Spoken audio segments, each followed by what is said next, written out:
Sobel is joining us now. Brian, thanks for being here. And, we're just 1 month before the Democrats' convention. I'm wondering, how likely do you think it is that someone else might step in and challenge Harris for the nomination?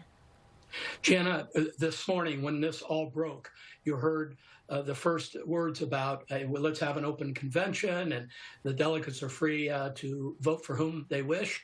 But I'm going to say that the Harris campaign hit the ground running and began very quickly sewing up endorsements around the nation for her. So, I think Dems knew that this day was inevitable and have been working a little bit behind the scenes to get a running start here. But I would also go ahead. Sorry. No, I was just going to say, right now there's probably 5 or 6 strong contenders to be on the ticket with the vice president. And you have Senator Kelly from Arizona, the Pennsylvania governor, Josh Shapiro. The VP pick is not always the biggest headline, but how critical is this selection for her as she now enters this race here?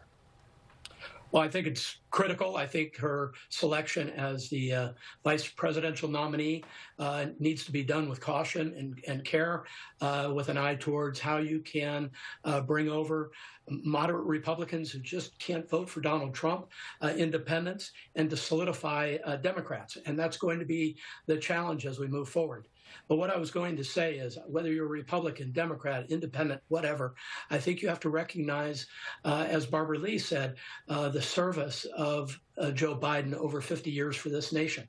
And now we move on and we see where we go. And we certainly have heard a number of people, honoring him and maybe out of respect, kind of not stepping in quite yet. One question about the Trump campaign, because we have seen how they have really focused a lot on President Biden. How do they adjust their playbook now?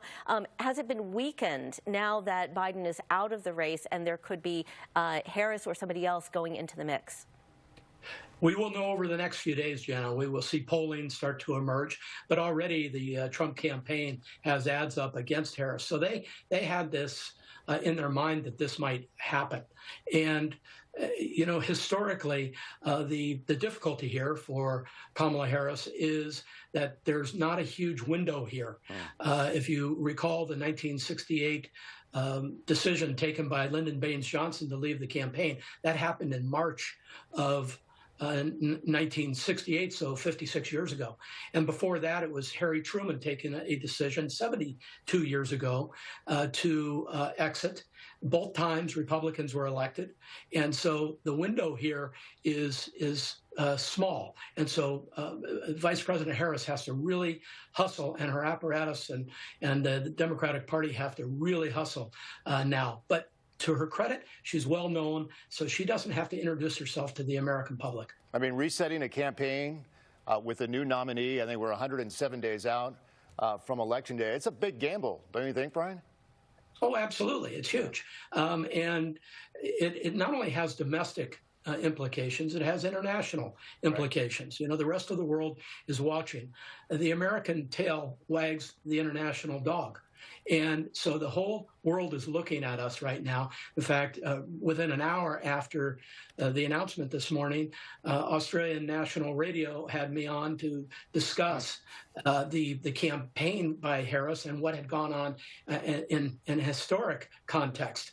So nations around the world are looking at this, and bad actors are looking at this as well, because from now until the new president takes over in January, there's a critical window where Iran and North Korea and Red China and Russia may try to push the envelope a little bit and to see what the American reaction may be. So the sooner the players are in place, the better off I think we'll all be. Well, the world is indeed watching. KTVU political analyst Brian Sobel. We appreciate the conversation, Brian. Thank you. Absolutely. Have a good evening. Well, British international